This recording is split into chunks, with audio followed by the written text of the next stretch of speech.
욥기서 23장 8절 말씀을 보면요. 내가 앞으로 가도 그가 아니 계시고 그는 하나님. 뒤로 가도 보이지 아니하며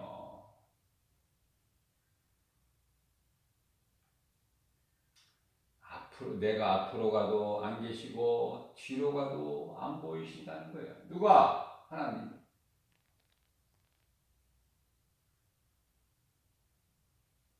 그러면서 9절에서 그가 하나님이죠. 왼쪽에서 일하시나 내가 만날 수가 없고 하나님이 오른쪽으로 돌이키시나 배울 수가 없구나.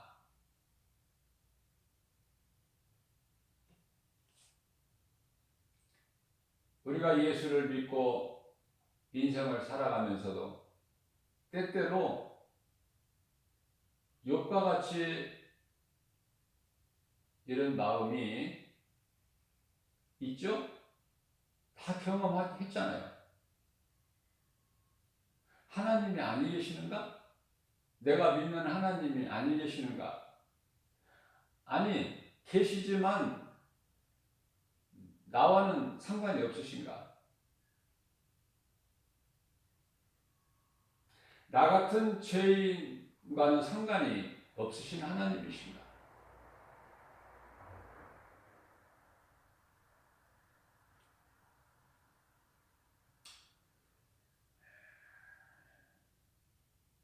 욥기서에 기록된 하나님의 말씀 참으로 소중하죠. 욥의 신앙을 우리는 본받아야 돼요. 변질되지 않는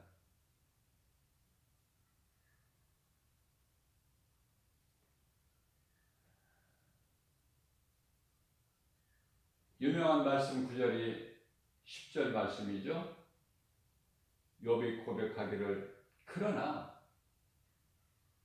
앞에도 안 계시고 뒤로 가도 보이지 아니하시며 왼쪽에서 일하시는지 내가 만날 수 없고 그가 오른쪽으로 돌이키시나 배울 수가 없구나. 그러면서 고백하기를 내가 가는 길을 그가 아시나니 내가 가는 길을 하나님만 아신다는 거예요. 하나님이 나를 단련하신 후에는 욥이 당하는 이 환난이 약한 욥을 단련하신다는 거예요. 단련하신 후에는 내가 순금같이 되어 나오리라. 단련도 정도 차이가 다 있겠지만은 욥이 당하는 환난은 용광로속 같은 단련. 그래서 욥기서를 다 싫어해요. 읽기를. 그런 환난이 올까 싶어서. 그것은 어린아이 신앙들이고 우리는 욥기서를 통해서 욥의 신앙을 본받아야 돼요. 우리가 이 성경에 기록된 믿음의 선진들의 신앙을 보게 되면요, 우리가 다 본받아야 되는 거 아닙니까? 이 마지막 때를 살면서.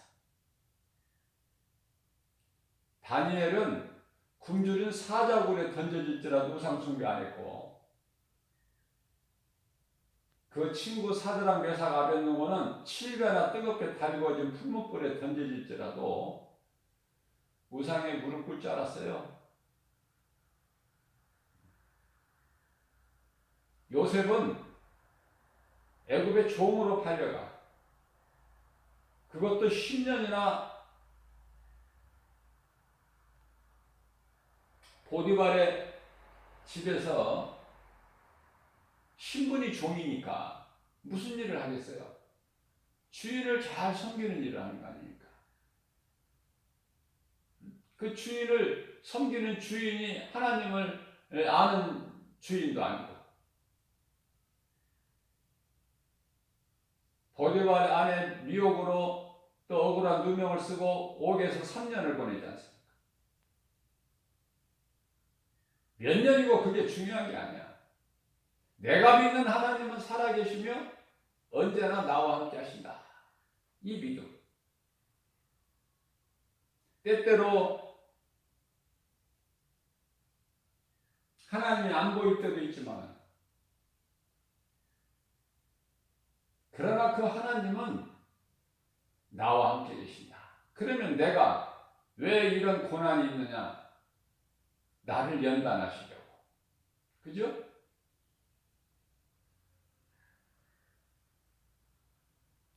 욥은 동방의 부자예요. 많은 재물을 소유했고 많은 종들을 또 부리고 있었고, 집도 대궐 같았을 거예요 아마. 자녀들도 10자녀를 뒀죠.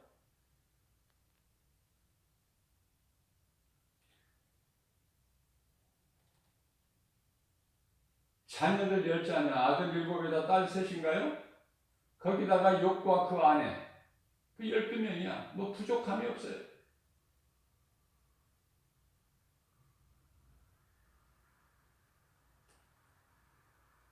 그런데 한순간에 모든 가졌던 것을 다 잃어버려요. 재물만 다 잃어버린 것이 아니라 집이 무너져 버려. 장막집이 무너져 버린다고 말이에요. 사람이 손으로 지은 이 땅에 있는 장막집이 무너져 버린다. 욥이 깨달을 수 있도록, 거기에 생명이 없으니 의지하지 말라고. 뿐만 아니라 10자녀가 다 죽어요? 거기서 끝납니까?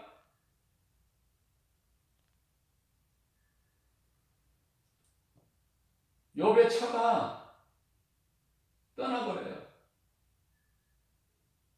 한 몸으로 주신 남편 욥을 떠나버려요.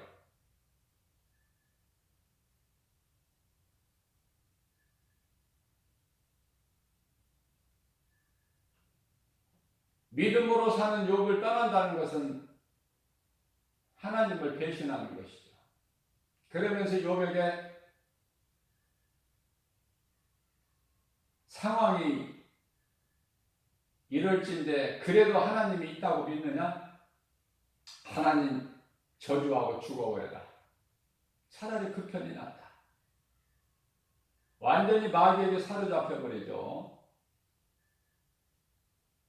그뿐만 아니라 욥은 몸이 다 망가져, 다 병들어서 살 소망이 없는 거야.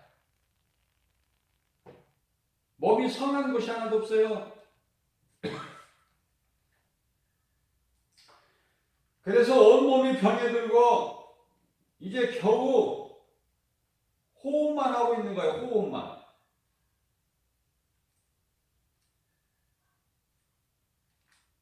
숨만 쉬고 있다고 말이야.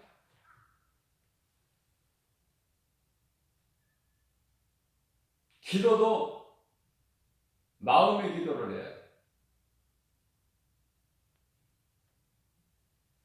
한순간에 그렇게 되어버린 거예요, 욥이. 그래서 욥은 이 상황에서 하나님 도우심을 바라보고 하나님을 찾는 거죠. 앞으로 가도 하나님이 안 계신다는 거야. 뒤로 가도 안 보이시고, 왼쪽에서 일하시는지 내가 만날 수 없고, 오른쪽으로 돌이키시나 배울 수가 없구나, 뵐 수가 없구나. 그러나 나의 하나님은 살아계시면 나와 함께 계신다. 이 신앙, 이 믿음의 선진들이 가진 신앙 아닙니까? 우리는 고난을 몇 년이나 견딜 수 있겠어요? 아브라함은 10년을 기다려서 10년을 많이 기다린 거야. 우리가 10년 인내할 수 있느냐 말이에요.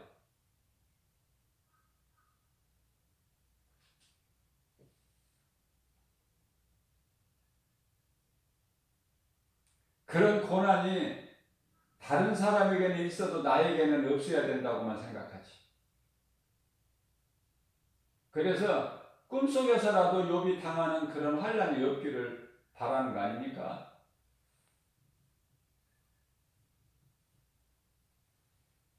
욥의 신앙을 본받아야 돼요.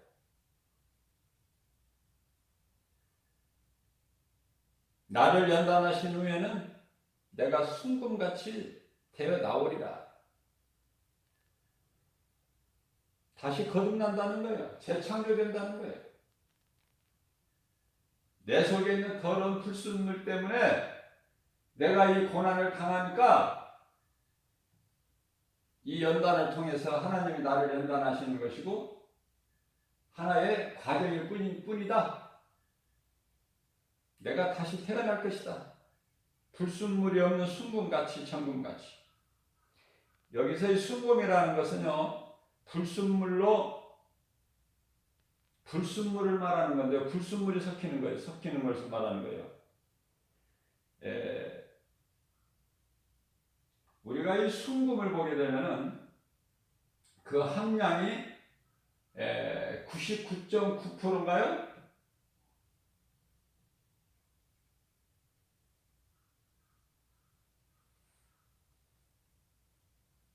함량이 100%가 될 수가 없어.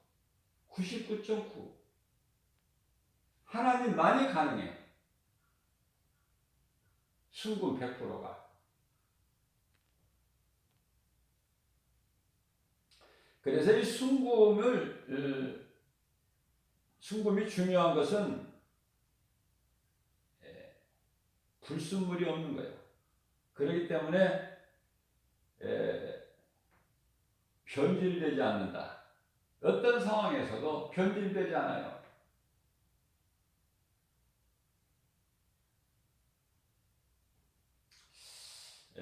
다시 말하면 처음 모습과 동일해. 우리 신앙이 그렇게 돼야 된다는 거예요. 금으로 치장된 예루살렘 성전은 주 70년에 돌 하나 남김없이 다 무너져 버리죠? 아무것도 없이 다 무너져.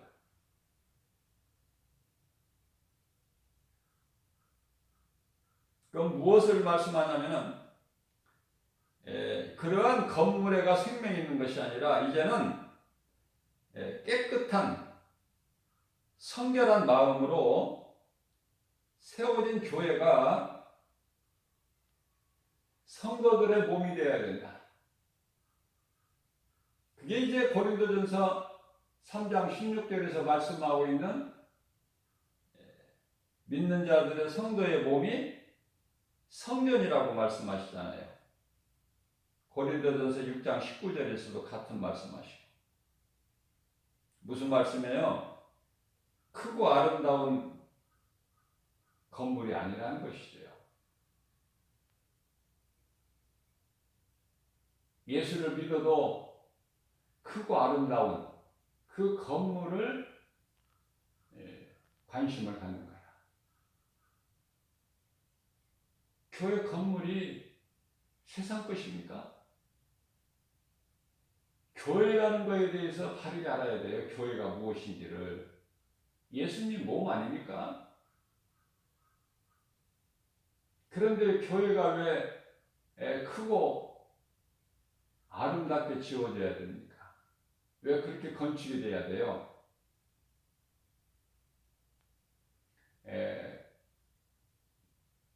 우리나라도 예외는 아니지만은 유럽 국가들의 그 교회를 한번 보세요. 감동 그 자체예요. 입이 딱딱 벌어져. 믿어지지가 않아. 사람의 이 건축으로 이렇게 기술로 이렇게 우아하게 이렇게 지을 수가 있느냐 그 말이에요. 섬세하게. 그러한 교회들이 오늘날 어떻습니까? 다 변질되어 버렸잖아요. 세상 것으로 바뀌어 버리잖아요. 거기에 생명이 없으니 거기에 소망을 두지 말라는 거예요. 우리나라도 교회를 건물을 크게 건축하는데 얼마나 관심이 있습니까? 헛된 생각, 비성경적인 망상에 사로잡혀가지고 성도들의 귀한 헌금, 그 속에는 과부의 두렵돈도 있건만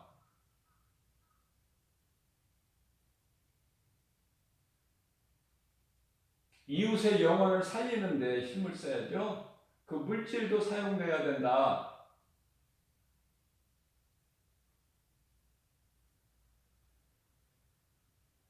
우리 주님 다시 오시면은 이 교회 건물은 안 없어집니까? 불에 안 탑니까? 다 똑같아요. 세상이 불로 다 녹아지듯이 교회 건물도 다 없어지는 거야, 이거. 형체가 없어요.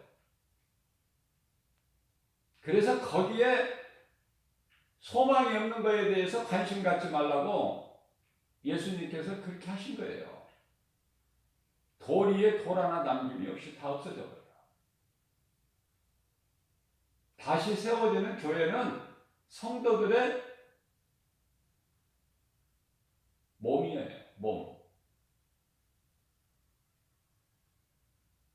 마음으로 믿는 성도들의 몸이다.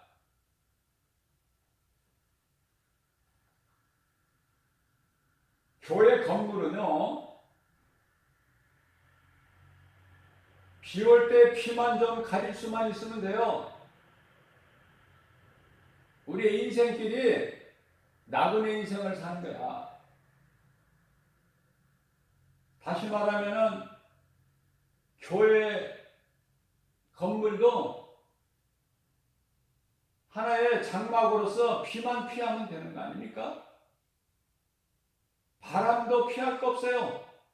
예수님이 바람 없는 곳에서 저 설교하셨냐고요. 복음을 가르치셨냐고요. 비만 좀 가질 수 있으면 된다. 화려하지 않아도, 크지 않아도.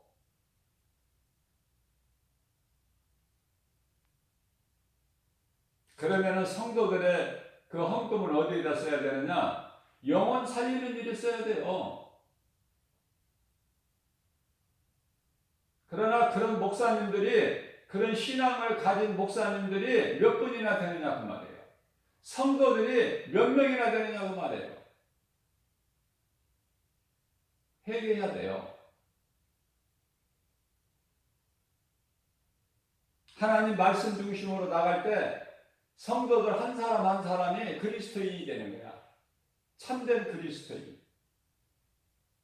성도들의 몸이 성전이 되는 그러한 믿음을 예수님이 기뻐하시는 거예요. 우리 마음 중심을 보시는 거 아닙니까? 사무엘상 16장 7절에서 우리가 예수를 믿고 살면서도 인생길에서 얼마나 때때로 낙심이 됩니까? 세상 환경으로. 아니 예수 안 믿는 사람들은 잘 된다, 잘 나간다니까. 부유하고 화려하고 아름답기도 하고 뭐 부족함이 없어. 가정이 형통하고. 그런데 예수 믿는 사람은 왜 그렇게 예수를 잘 믿으면 믿을수록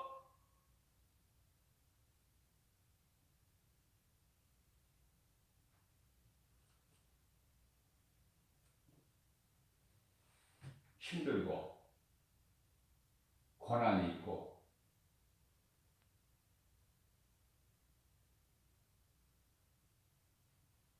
욥이 당한 환난을 생각할 수밖에 없고, 그죠? 캄캄할 때가 있지 않습니까? 그야말로 진퇴양난 사면초가 대책이 없는 속수무책인 상황에 이르게 될 때가 있잖아요. 그런 거 경험해보지 못했다면 그건 그리스도인이 아니에요. 가짜기 때문에 그래. 가짜. 모양만 내는. 세상과 타협하는.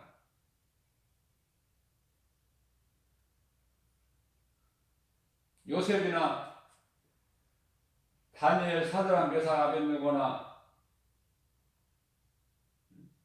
모세나 아니 다윗이나 마지막 때에 초대교회에 살았던 사도 바울 또 제자들이나 죽으면 죽으리라 아닙니까? 그게 카타콤 신앙 아니냐고 말이에요. 예수 믿으면 죽으니까, 죽임을 당하니까 산으로 가서 굴을 파고 그 속에서 하나님을 예배하다가 인생을 마치는 거 아니에요? 그 신앙 가질 수 있느냐고 말이에요. 눈에 보이는 환경으로 낙심하고 포기할 것입니까? 내 눈에 안 보여도 하나님은 나와 함께 계신다. 내가 믿는 하나님은 살아계시다. 능치 못함이 없으시다. 내가 당한 이 고난, 이거는 과정이야. 믿음으로 환경을 이길 수 있느냐고 말이에요.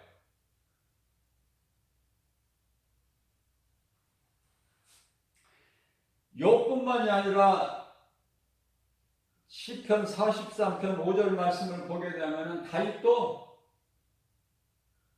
얼마나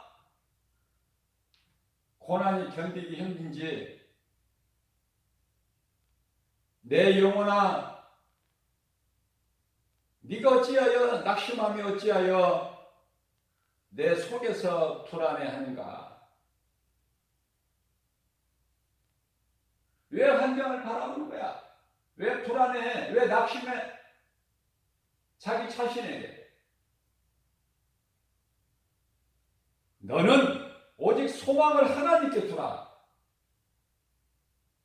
그리하면 그가 하나님이 나타나 도와주심으로 말미암아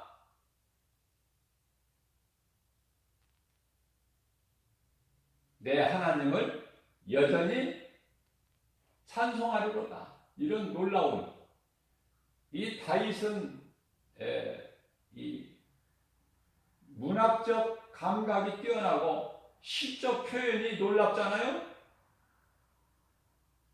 시편에도 표현된 그 말씀을 우리가 볼 때, 그래서 야고보서 1장 5절인가요? 우리가 지혜가 부족하거든 하나님께 구하라는 거 아닙니까? 우리가 잘 알고 있는, 예수를 믿지 않아도 세상 사람들을 알고 있는 솔로몬의 지혜가, 두 여자가 한 아이를 놓고 다툴 때 하나님이 솔로몬에게 주신 지혜가 놀랍지 않아요? 저 여자들이 다투니까, 자기 아들과 다투니까 칼로 저 아이를 반토막 내서 각각 절반씩 나누어 쳐라. 그 말에 가짜 어머니라는 사람은 아무 말도 안 하는데, 진짜 아이의 어머니는 자기가 포기한 거야. 내 아이가 아닙니다. 내가 거짓말했습니다. 저 아이의 어머니는 저 사람입니다. 무엇이 가짜고 무엇이 진짜인지 하나님 지혜 앞에 그냥 한순간에 드러나 버려. 다툴 것도 없어. 목소리 크게 낼 것도 없어요. 예수님은 겸손한 자를 은혜를 주시고 교만한 자는 물리치시고. 시편의 37편 4절입니다. 여호와를 기뻐하라. 구약의 여호와는 예수님이라고 그랬죠, 제가? 다시 말하면 예수님을 기뻐하라. 우리를 구원하신 생명 되신 예수님을 기뻐하라는 거잖아요. 그러면 그 예수님이 내 마음의 소원을 이루어 주신다는 거예요. 마음의 소원을. 그러시면서 5절에서 너의 가는 길을 여호와께 예수님께 맡겨라. 그러면은 예수님을 의지하면은 예수님이 이루어 주신다는 거예요. 6절입니다. 내 의를 빛같이 나타내시며, 여기서 의라는 것은 예수 그리스도를 구주로 믿는 믿음을 얘기하는 거예요.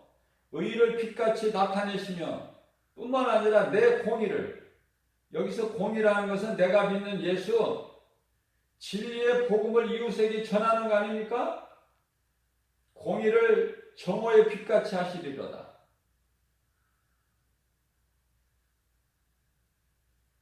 우리가 예수 믿음으로 구원받고요.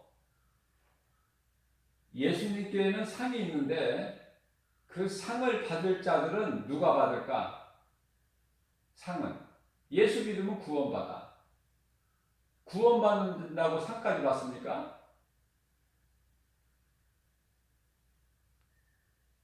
예수 믿으면 구원받아요. 더 어떤 분더기가 필요가 없어. 더 보탤 것도 없고.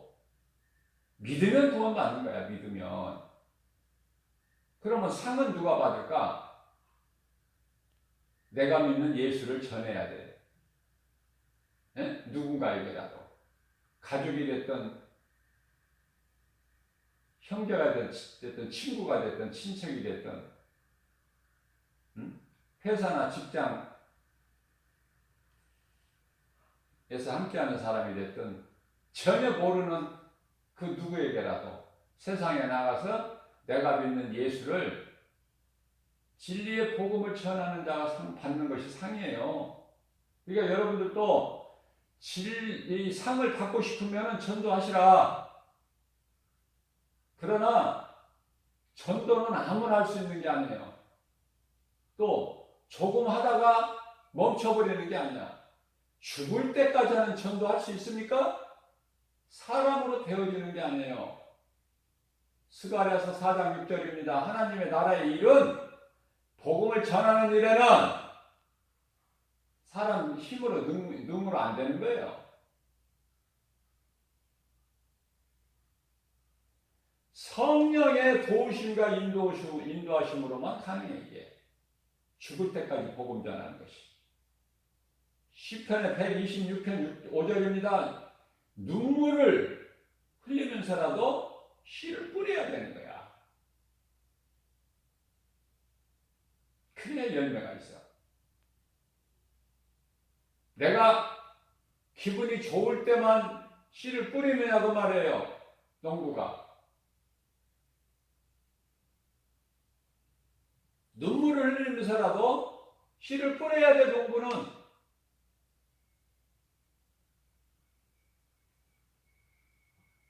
그래야 열매가 있지. 씨도 안 뿌리는 농부가 어떻게 열매 거두기를 기다립니까? 열매가 있으니까 씨를 안 뿌렸는데 내가.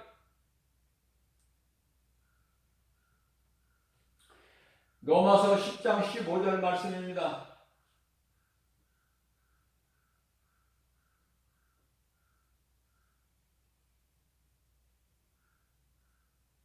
13절에서 예수 이름을 부르는 자는 구원을 받는데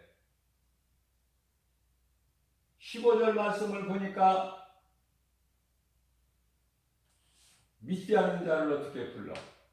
믿지 않는 예수 이름을 어떻게 부르냐고. 듣지 못하는 이름을 내가 어떻게 믿어?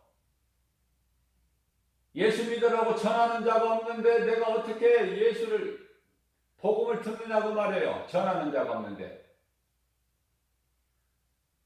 그러면서 아름답도다 기쁜 소식을 전하는 너희들의 발이여 성령의 보내심에 따라서 복음을 전하는 거예요. 죽는 순간까지 한 영혼의 가슴에 새겨진 복음의 능력 아닙니까? 이게 사도 바울의 신앙이 아니에요? 사도 바울처럼 복음 전한 사람이 또 누가 있어요?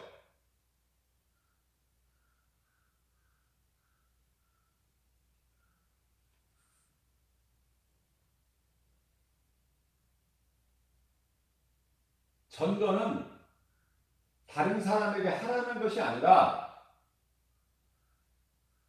목사가 성도들에게 전도하라고 하는 것이 아니라 목사 먼저 하는 거야. 내가 하면 하란 말 안 해도 성도들이 그 본을 받아요.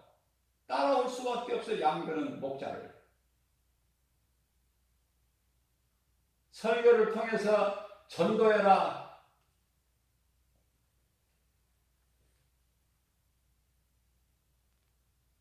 1년에 한 사람씩 전도해라.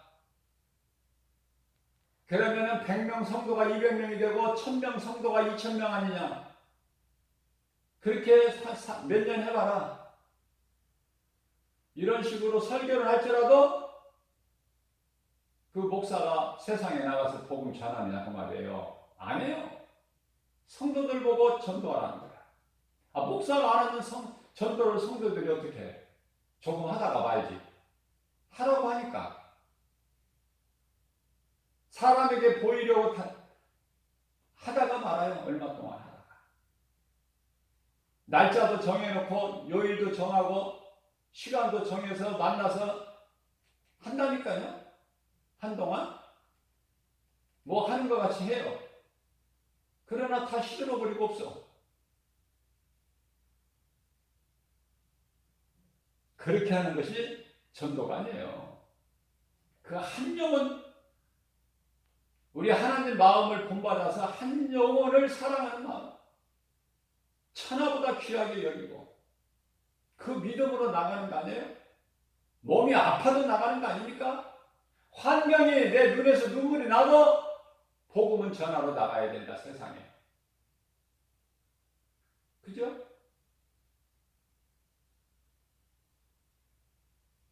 사람이 많은 곳에 보면은 여기서 전도하면 좋겠다.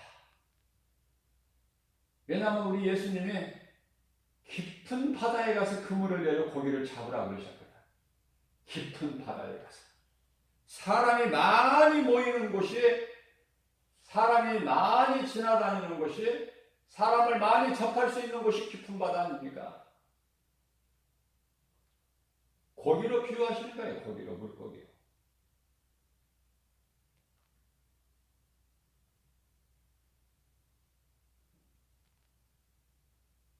그래서 교회가 무엇이고 성전이 무엇이고 건물이 무엇이고 왜 예수님께서 이 성도들의 몸이 성전이라고 하셨을까? 우리가 교회라고 부르는 이 예배당은요, 믿는 자들이 모여서 예배하는 장소에 불과해요. 장소. 자, 내 몸이 하나님의 성전이라면은 우리가 명심해야 될 것은 소위 말하는 신명기서 6장 4절 이하 9절까지 말씀인가요? 이스라엘아 들으라.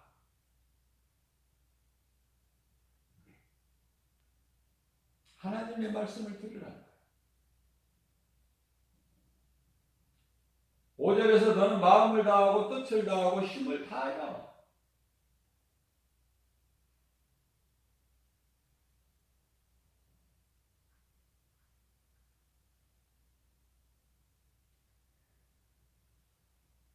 하나님 여호와를 사랑하라. 그러니까 여호와는 제가 예수님이라고 그랬잖아요. 예수님이라고 내가 가르쳐 드리잖아요.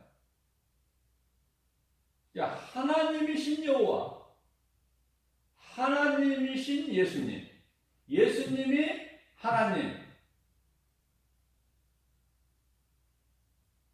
아들로 오셔서 아버지를 공경하고 죽기까지 뜻에 순종하신 예수님이 아버지.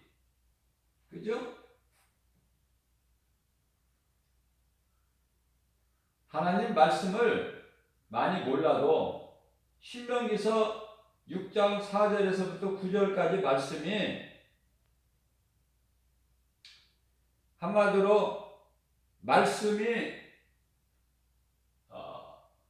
우리 가는 인생길에 등이고 빛이고 그 말씀이 꿀송이보다 내 입에 더 달기 때문에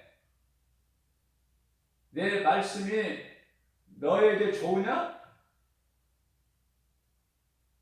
내 말이 그렇게 너에게 좋으냐고 물어보시는 하나님께서. 그러면 내 몸에 진이라는 거예요. 내 몸에 지니고 다니라는 거예요. 내 마음판에 색이라는 거예요. 그 말씀 아닙니까? 뿐만이 아니라 그것을 또 자녀들에게 가르치라는 거잖아요. 하나님 말씀을 가르쳐라.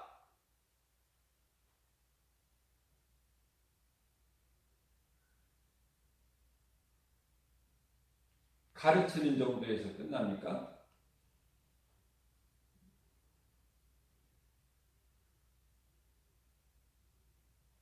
또 전해야지.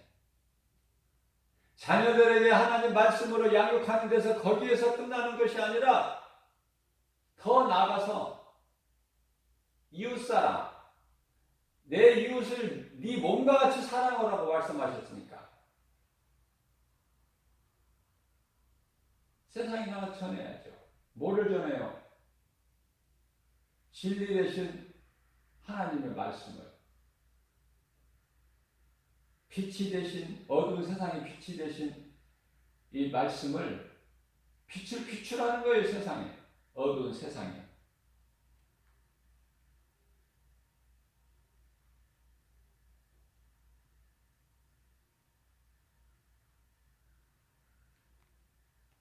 마가복음 12장 30절 31절 말씀도 같은 말씀이죠. 온 너희 마음 다하고 뜻을 다하고 온 힘을 다하여 목숨을 다하여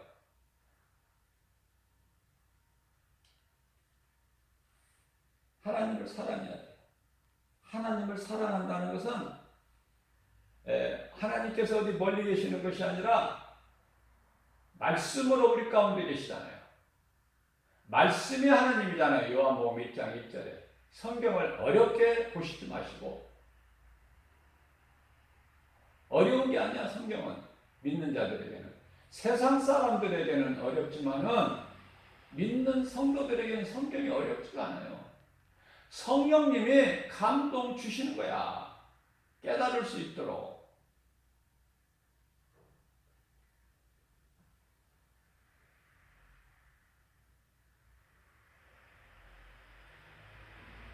우리 하나님은 우리 마음 중심을 보시는 분이에요. 그렇기 때문에 우리가 요란하고 거참하게 하는 게 아니야. 예수 믿는 것이.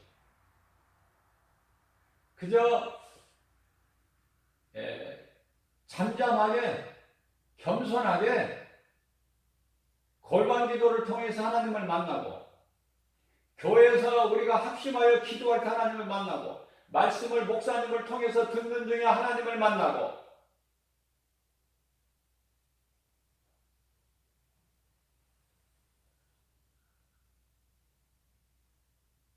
믿는 자들에게 역사하시는 하나님, 성령을 통해서 일하시는 하나님, 그 예수를 만나야 돼요. 예수님까지 안 해도 돼. 예수, 그 이름에 권세가 있어. 죽은 자를 살리는 권세, 영원한 멸망에서 사망에서 영원한 생명, 아들 나라로 옮기시는 하나님의 능력, 복음의 능력이죠. 그렇기 때문에 로마서 8장 로마서가 아니라 고린도전서죠. 8장 4절 말씀을 보게 되면은 하나님을 사랑하면 하나님을 사랑하는 자를 하나님께서 아신다는 거야. 내가 하나님을 사랑하면 하나님께서 나를 아시다니까. 하나님이 나를 아시면 끝나는 거 아닙니까? 더 뭐를 바래? 하나님이 나를 아시는데.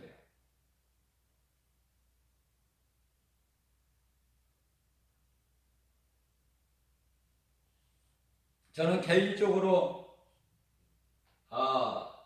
좋아하는 하나님 말씀 구절이 로마서 8장 28절 말씀이에요. 하나님을 사랑하는 자, 곧 그 뜻대로, 하나님 뜻이죠. 그 뜻대로 부르심을 입은 자들에게는 모든 일에 합력하여 선을 이루어 주시느니라. 아멘이죠?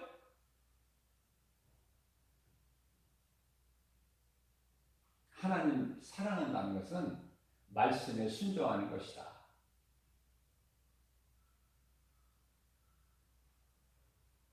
여호수아서 1장 8절 말씀이죠. 내 종 모세가 나에게 한 것 같이 너 또한 내 말에 순종하고 내 생각을 거기에다가 보태지 말고 불순물 없이 성결한 마음으로 내 말의 명령을 지켜 행하면 내가 너와 함께함으로 네가 어느 곳으로 가든지 너 가는 길이 평탄하리로다. 조건이 있어요. 하나님께서. 다만 흔들리지 말고 좌로나 우로나 치우치지 아니하고 내 말에 순종하고 나를 믿고 나가면 되어진다는 거 아닙니까? 여호수아의 인생이 되어지는 것뿐만이 아니라 여호수아가 인도하는 이스라엘이 된다는 거 아닙니까? 형통하리라. 평탄하리라.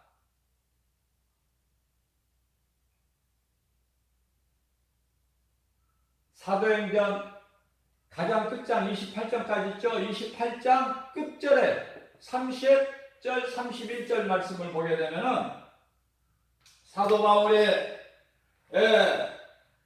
잘 먹고 잘 살았더라 이런 게 없어. 뭐 좋은 집을 가졌다더라 이런 말씀 없어요. 좀 찾아보려고 해도.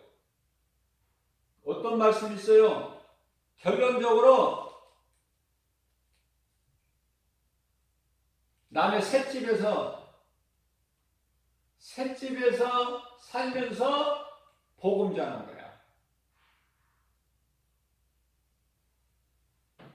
남의 셋집에서 살면서 복음 전해.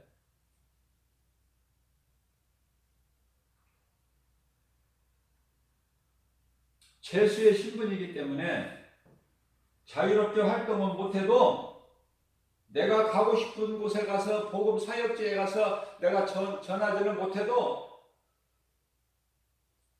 자기에게 오는 사람들을 다 영접하고 그리스도 이름으로 영접하고 그리스도 이름으로 이 복음을 전하니 그 사도 바울이 전하는 복음의 능력으로 오늘 이 마지막 때를 살아가는 저와 여러분들이 전하는 복음의 능력으로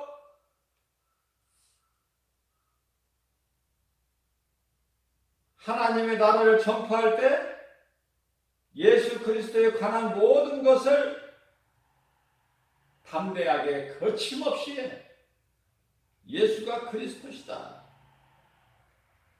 전하는 거예요. 빛은 가릴 수도 없고 감출 수도 없고 숨겨놓을 수도 없고 내가 빛의 자녀라면 드러내야죠. 빛이 어떻게 숨어 있습니까? 어두운 가운데 있습니까? 빛이? 그건 빛이 아니기 때문에 그래. 빛은 어둠을 물리치는 능력인 거예요. 누구에게라도 복음을 전해서 우리는 작은 힘으로 복음을 전하기만 하면 그 영혼을 구원하시는 이는 하나님의 주권에 있으니 때를 어떤지 못 어떤지 복음을 전하기만 하면 돼 우리는. 그죠? 때를 어떤지 못 어떤지 우리는 복음을 전하기만 하면 된다. 구원의 주권은 오직 하나님 능력에 있으니 디모데후서 4장 2절 말씀인가요? 너는 말씀을 전파하라. 때를 어떤지 못 어떤지 항상 복음 전하는 데 힘쓰라. 되어지는 인생이 되는 거다. 내가 되어질 때 이웃의 영혼을 살리는 구원의 디딤돌이 되는 거예요.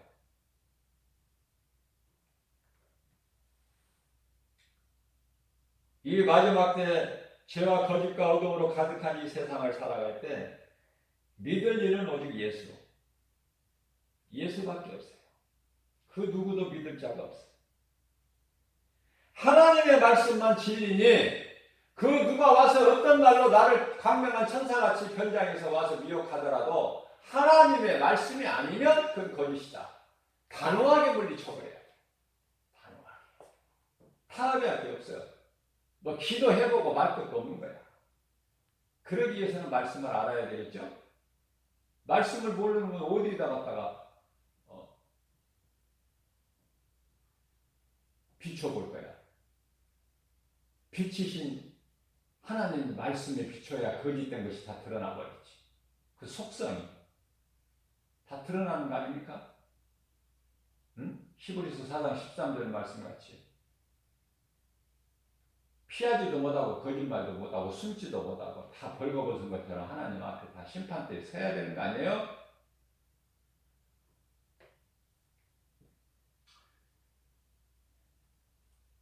진리 대신 예수 그리스도. 예수보다 귀한 것이 없는 인생을 사는 우리 모두가 되어야 돼요. 예수보다 귀한 것이 없는. 예수님을 만나버리게 되면 그런 인생으로 바뀌어버리게 된다. 사울이 바울로 바뀌어지는 거예요. 인생길에서. 부활하신 예수님을 만나기만 하면 가만히 내가 있을 수가 없어. 기뻐서. 그래서 기쁨으로 전하는 거야. 듣든지 아니 듣든지 그거 상관하지 마라.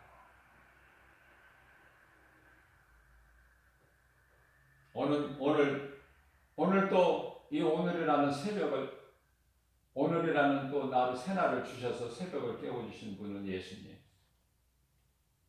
말씀하시니 우리가 아멘으로 받고 우리 마음판에 새겨서 말씀이 빠져나가지 못하게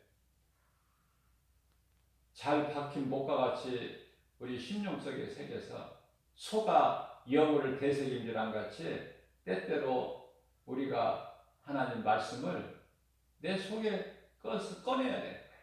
내 속에 말씀이 있어야지 꺼내지. 꺼낼 것이 있어야죠. 아니 은행에 돈을 맡겨놓은 게 있어야지 은행에 가면 돈을 주지.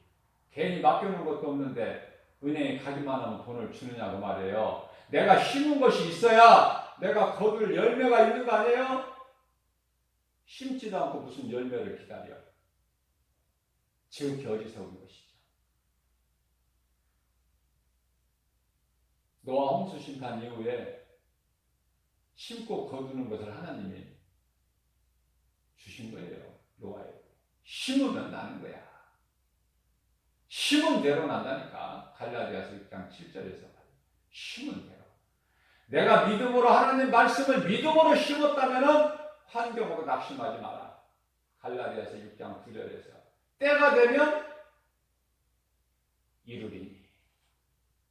이 말씀으로 오늘 또 우리 예수님 말씀에 의지하여 열매를 풍성히 맺는 하나님께 영광과 기쁨이 되는 하나님을 사랑하는 자들에게 성령을 통해서 모든 복과 평안을 주시는 그 구속 안에서 예수님께서 십자가에 이루어주시는 승리를 누리고 나가는 저와 여러분들 되시기를 주님의 이름으로 축복합니다.